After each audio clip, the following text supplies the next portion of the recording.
Good afternoon, boys and girls. This is Miss Nunez. Today I chose an Easter story. This is called The Easter Egg, and it is a 3.5 book level or FMP level M on A&R. Please listen and take a quiz afterwards.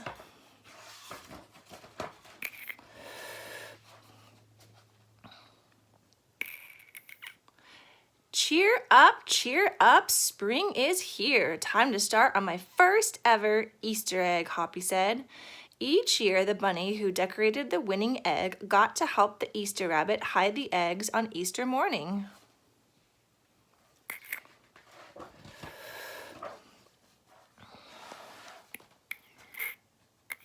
Hoppy had been dreaming about that bunny all year long, and now it was time to get started.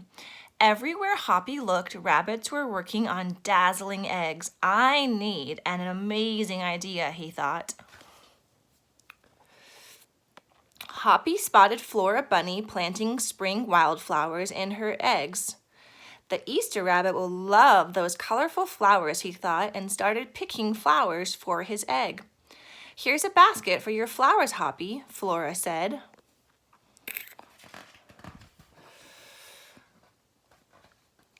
Chop, chop, scrape, scrape, Hoppy spied Buster Birch carving a magnificent wooden egg. I wish I had some wood for my egg, he wished out loud. Here you go, Hoppy, Buster Birch said, and he put a smooth, round piece of wood in Hoppy's basket. Thank you, Buster, Hoppy said.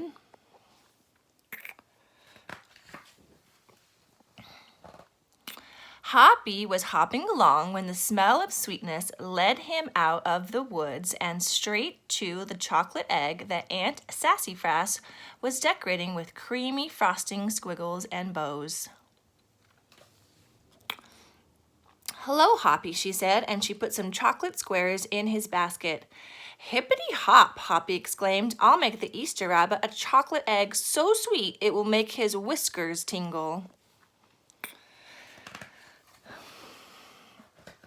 And then Hoppy saw Granny Irene decorating one of her fabulous story eggs.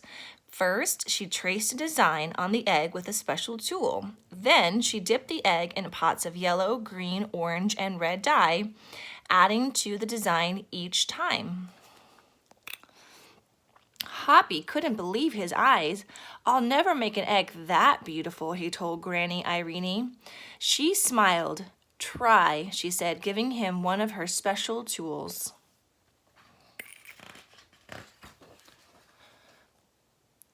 Hoppy was hopping by Hans Vanderbitt's garden when he spotted an extraordinary egg. Hans was painting a portrait of the Easter rabbit so real that he looked alive.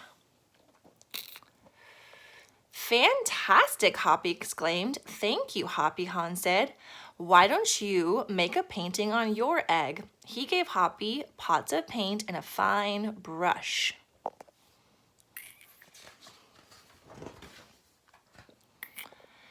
As Hoppy bounced along, a loud boing nearly knocked him off his feet. It was a whirling, twirling, mechanical egg. Whoa, Hoppy said, that's an unusual egg. Would you like to make one? Roberto asked. Hoppy tried hard, but the harder he tried, the more parts and pieces piled up around him. Thank you, Roberto, he sighed, but I think I better make the egg that is right for me.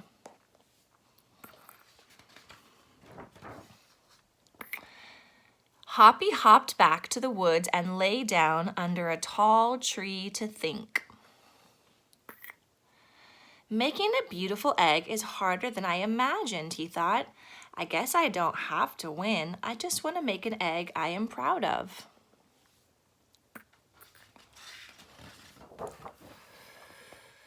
Suddenly, the woods rang with the squawking of birds, sounding an alarm. Mother Robin swooped down, calling wildly as if she couldn't decide where to go. An egg had tumbled out of Mother Robin's nest. Inside the perfect blue egg was a baby robin that needed its mother to keep it warm until it hatched.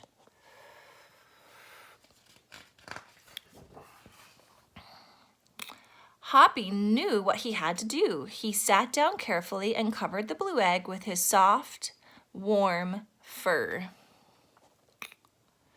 "I'll take care of you the best I can," he whispered.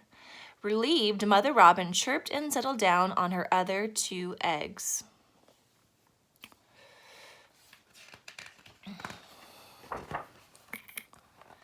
Hoppy never left the robin's egg. If it was sunny and warm, he carefully turned the egg in its nest of moss. If it was rainy and cold, he kept the egg covered and dry. At night, wild animals passed by. Hoppy crouched down and stayed hidden in the ferns. Often he heard strange noises coming from above, but Hoppy didn't run away.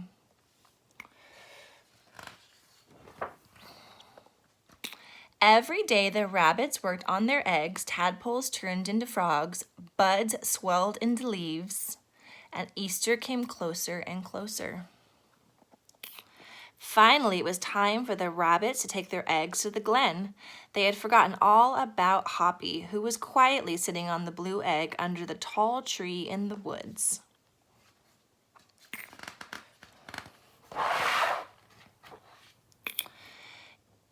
Early the next morning, the rabbits waited for the Easter rabbit, and suddenly a beautiful wagon rolled toward them out of the mist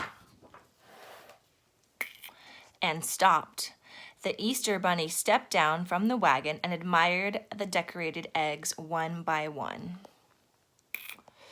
"You have brought me the most beautiful eggs in the world, but a very special one is not here," he told them. The rabbits were puzzled.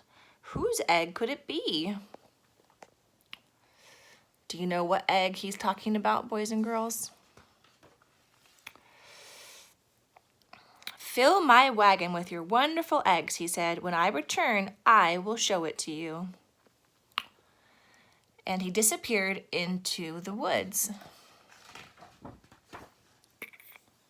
He came back with Hoppy, looking scruffy and bedraggled. "Hoppy has an amazing egg to be proud of," the Easter rabbit told them. "He has kept Mother Robin's egg warm and safe until her baby bird hatched and she could take care of it."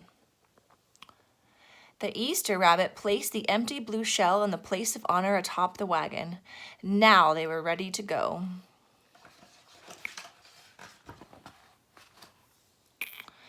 The rabbits cheered for the egg that had surprised them all. "It's our best Easter ever, Hoppy," they shouted. And the brave little bunny and the Easter rabbit rode off together to hide the eggs for girls and boys to find on Easter morning. I hope you enjoyed the story, and I have a challenge for you. If you can decorate your very best egg, or picture of an egg, or drawing of an egg, and take a picture and email it to me at mnunez, that's MNUNEZ, at smbsd.net, then I will print them out and we can have a contest of the best picture of an egg. I hope you participate. Have a good day.